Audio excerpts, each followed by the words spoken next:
नमस्कार दोस्तों, राधे राधे, जय श्री कृष्णा, जय श्री राम।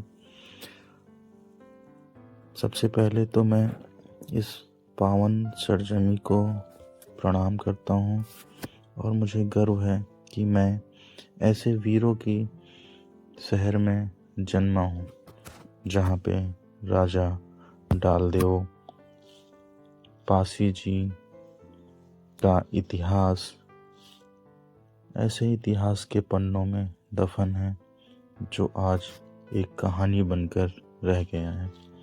क्या आप जानते हैं, रायबरेली में स्थित गंगा घाट के तट पर राजा डालदेव पासी जी कहानी जो इतिहास के पन्नों में दबी एक ऐसी कहानी जिसे जानकर आप दंग रह जाएंगे। डलमऊ के राजा डालदेव पासी जी ने भरौली नामक शहर बसाया था, जिसका नाम बाद में रायबरेली के नाम से प्रचलित है। साल था 1402 ईस्वी का।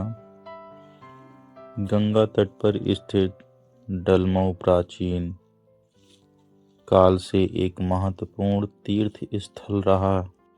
डलमऊ में गंगा घाट के तट पर एक गंग नहर पंप स्थित है, जिससे गंगा का पानी मशीनों द्वारा खींचकर इस पाइपों के माध्यम से गंग नहर में छोड़ा जाता है। इसी गंग नहर के पानी से किसान विभिन्न क्षेत्रों में छोटी छोटी नदियों के माध्यम से अपने खेतों की सिंचाई करते हैं, जिससे हमारे भारतवर्ष का खाद्यान्न उत्पादन करने में आसानी होती है।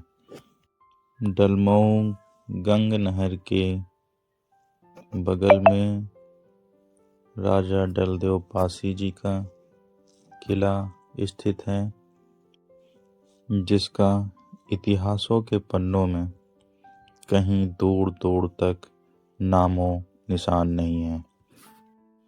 यह खंडहर जैसा दिखने वाला टीला यही राजा डालदेव पासी जी का किला हुआ करता था। स्थानीय लोगों का कहना है कि जब पुराने समय में राजा डालदेव जी का शासन था, तब किले के सबसे ऊपरी शीर्ष पर एक दीपक जलाया जाता था, जिससे इनके भ्राताश्री राजा बालदेव रायबरेली के राजा थे, ये एक दूसरे की दीपक को देखकर एक दूसरे के बारे में होने वाली आशंकाओं जैसे कि आक्रमण या कोई अचानक से कष्ट को भांप लेते थे। कई बार राजा डालदेव ने अपने भाई की परीक्षा लेने के लिए अपने किले के दीपक को बुझा दिया था। तब राजा बालदेव अपनी सेना के साथ राजा डालदेव की मदद के लिए इनके किले पर पहुँचे। ऐसा इन्होंने 2 से 3 बार किया। जब एक बार सच में इनके राज्य पर आक्रमण हुआ, तब राजा डालदेव ने अपने किले की दीपक को बुझवा दिया था, लेकिन बालदेव जी को ये लगा कि शायद इस बार भी वो मेरी परीक्षा ले रहे हैं। तब बालदेव जी अपनी सेना के साथ वहाँ नहीं पहुँचे। तब ये अकेले ही उन दुश्मनों से लड़ते रहे और लगातार 7 दिन तक युद्ध किया। युद्ध करते करते ये वीर गति को प्राप्त हो गए थे। और ये भी बताया जाता है कि इनका सर 2 दिन पहले कट चुका था। बिना सर के ये 2 दिन तक लड़ाई लड़ते रहे। और बताया जाता है महर्षि दालभ ऋषि ने अपनी साधना की और भारतीय संस्कृति का संदेश प्रसारित किया। प्राचीन समय में जब नदी व्यापार के समय डलमऊ को समृद्ध शहरों में एक माना जाता था, मुल्ला दाऊद ने यहीं रहकर सूफी काव्य को जन्म दिया था। मुल्ला दाऊद ने अपनी एक रचना चांदयान में इस नगर का बहुत ही सुंदर वर्णन किया था। राजा डालदेव पासी जी के साम्राज्य का पतन बाहरी आक्रमणों जैसे मुस्लिम शासकों बख्तियार खिलजी और सैयद मसूद गाजी के हमलों के कारण हुआ था।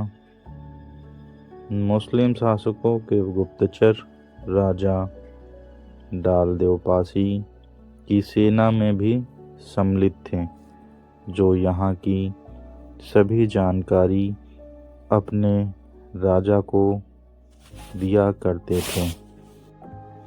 11वीं सदी में राजा डालदेव का मुकाबला सैयद सालार मसूद गाजी जैसे शासकों से हुआ था, जिससे पासी समाज और पासी राज्यों को शुरुआती झटका लगा था। 1202 ईस्वी में बख्तियार खिलजी ने पासी राज्यों को टारगेट करके युद्ध किया और उनके क्षेत्रों पर कब्जा कर लिया।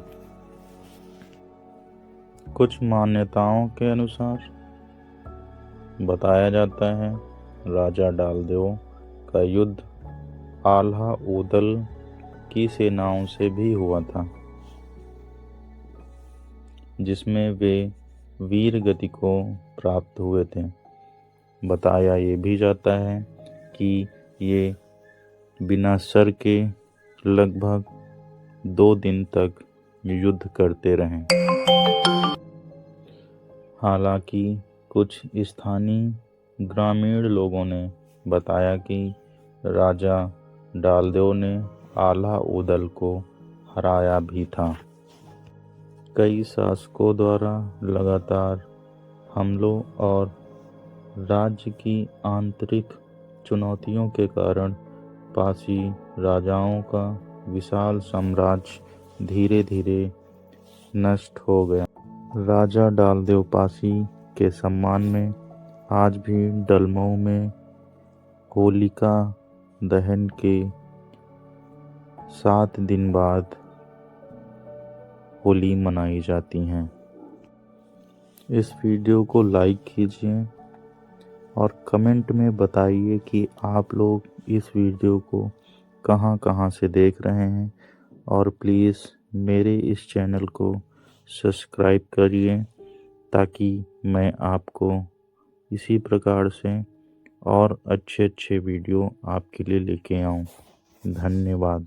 नमस्ते, प्रणाम, राधे राधे।